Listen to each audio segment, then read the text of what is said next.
তো দেখো চলে এসেছি, সেখানে পুজো হচ্ছে নিমতলায়।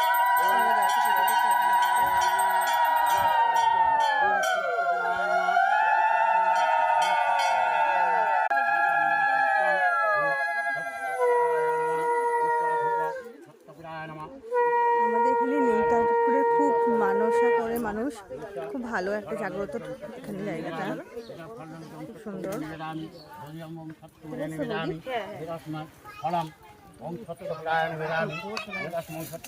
বললাম না আমি কালকে।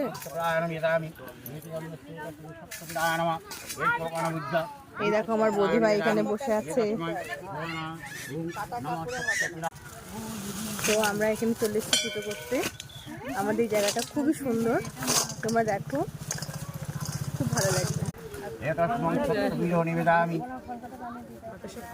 হুম।